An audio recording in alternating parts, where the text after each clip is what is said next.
Going back to school, yeah, it sucks. No one wants to do it unless you're Nielsen over there. Well, actually, I'll have you know that I love school. Don't make me knock out those goddamn buck teeth of yours. So yeah, unless you're that guy, no one wants to go back to school. And there's a lot of reasons behind that. I mean, the first day of school in itself is just awful. And we're gonna prepare ourselves for the pointless knowledge that we're gonna learn all year and literally forget in like 2 days. A lot of people say they can't sleep when they're going back to school. I mean, me, I just knock right out. I mean, in high school, I couldn't sleep, but now I don't give a Then I wake up to an alarm, bro, and that just pisses me off already. We're already off to a bad start. Like, I saw G Grimy talk about this in his video. Literally, everyone just stares at the wall. I don't know why. It's just like a tradition. Like, I was staring down the wall like it was my op or some shit, bro. Then eventually, like 5-10 minutes later, I snap out of it and I get in the shower. And then I get out of the shower and I try to walk into school with the drippiest outfit I have, bro. Doesn't matter what it is, I'm putting it on. I'm not trying to walk in like I'm straight out of one of those fashion shows. And then I go downstairs and I'm like, okay, how about we make ourselves a nice breakfast, okay? How about we do that? And then my nice breakfast gets interrupted by, guys, we need to take pictures. You're going back to school. And I'm just sitting there like, no one is trying to get pictures when they're getting sent back to prison. No way, bro. That shit's like taking a mugshot. I'm tired as hell. Like, I'm not gonna smile. I'm going to fuck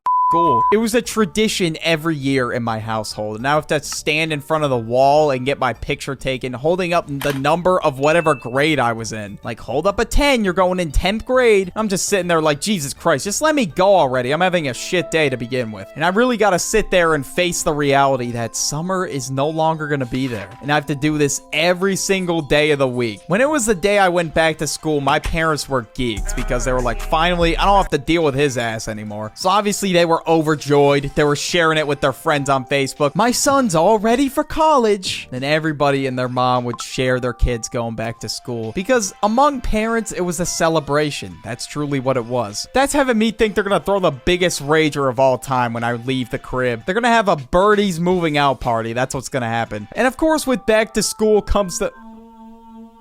Oh my... Anyways, it comes with social media posts. Everyone's like, day one's over. We survived. Going back to hell tomorrow. Yo, what's y'all's schedules looking like? Literally everyone and their mom posts their schedule on their Snapchat story. It really is a universal thing for real. Like, you see this shit everywhere. Like, I would always ask my homies what their schedule was looking like. And then I would just be left with disappointment. Wow, bro. They in none of my classes. That's just really how it always went. Like, I could just kiss that goodbye. That wasn't happening. And when I got on the bus driver was just as grumpy as me, and honestly, I felt that, bro. Good morning. Good morning, asshole. Take your seat. And I'm sitting there like, damn, I don't even know who's in my classes. I'm in for